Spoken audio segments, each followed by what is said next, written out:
Good morning, guys. So today we're going to talk about transformations. You'll notice I put some on Khan Academy. This is a geometry topic. This is one of those topics that some people find very easy and some people find very difficult. There's a lot of logic that goes into this topic, and there's some math skills that go into this topic. There's four main pieces to transformations that we'll discuss. And again, I'll go through the Khan Academy with you so that as you're working, you can kind of see how you should be answering the questions and what to be looking for so that you can be successful.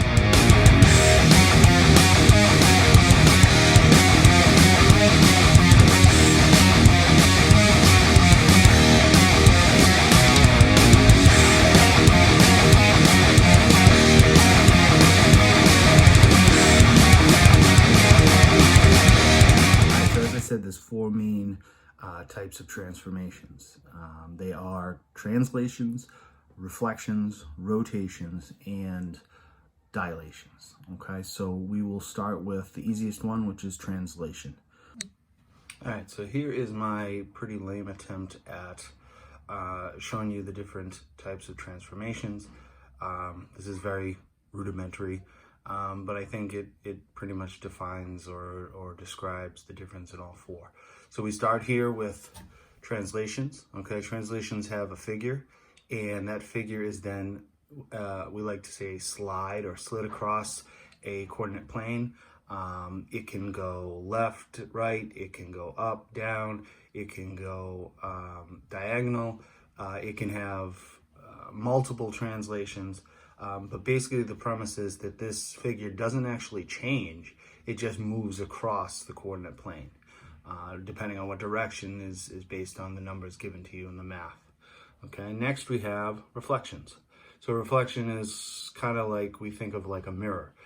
You have a figure and then you have the image of that figure. Okay, and that image is reflected. So the shape doesn't actually change as much as it just turns around, right? So it's almost like it becomes the opposite. Now we can have a line of symmetry in the middle here, line of reflection right here, like a mirror. We could have it going across, so it could be the y-axis, it could be the x-axis, it could be a diagonal line. There's multiple ways we could do this. So it can get a little confusing, but for the most part, you just want to think it's like a mirror. I'm just showing the mirror image of the figure.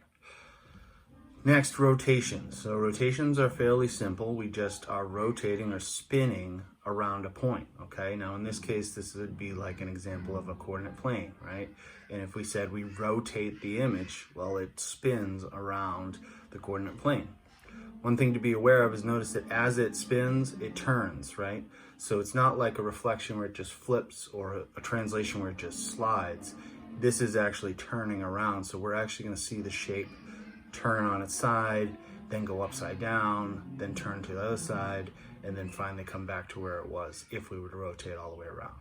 You will see a lot of degrees involved with rotations. So we'll say like 90 degrees, 180 degrees, 360 degrees, you know, whatever it is. And the last one, which may be the most complicated, we'll get to that, is dilations. So a dilation is basically an image that is either increased or reduced, can really go both directions in size. So everything about the shape for the most part stays the same. However, the actual dimensions increase. So you may have heard the term scale factor. This would be, you may have heard that in like CTE classes.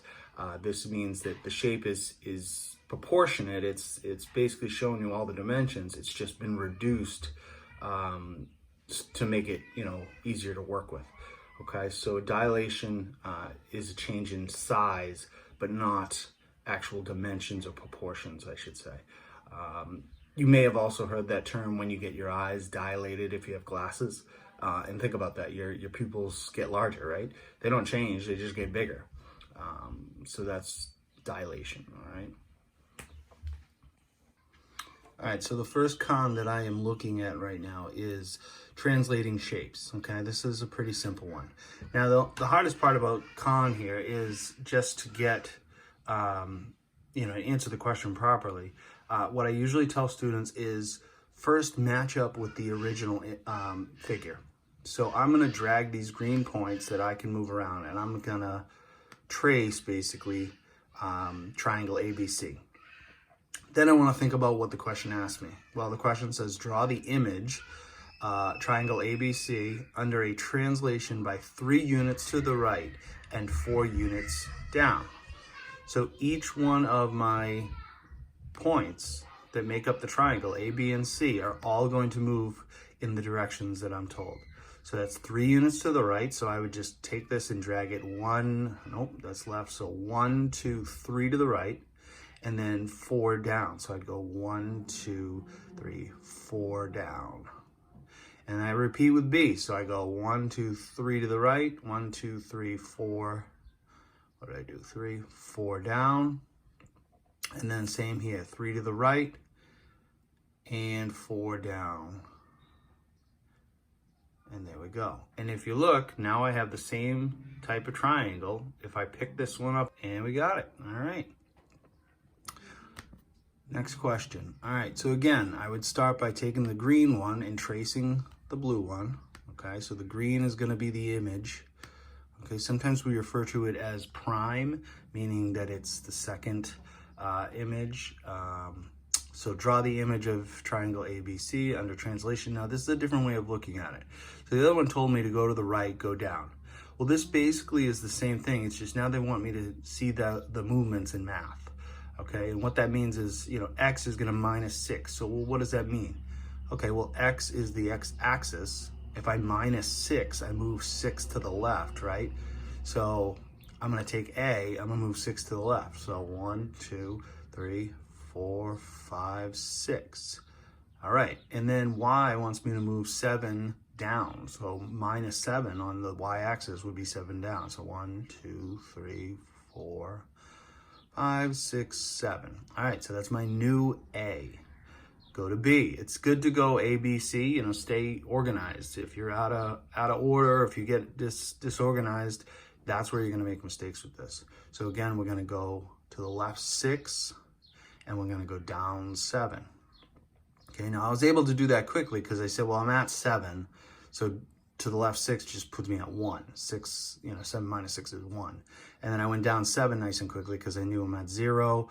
I moved down 7 there. So it can go quickly. You don't have to count everything. And then finally, this one would be to the left 6. So again, I'm at 2, so I'll go to -4. And then I'm at 2 again, so I'll go to -5. Okay, so it's using math to get me there quicker. All right, let's check, and we're good. All right, so that's translations. The whole premise is that this original figure was translated or slided. It slid across the coordinate plane, okay? So there you go.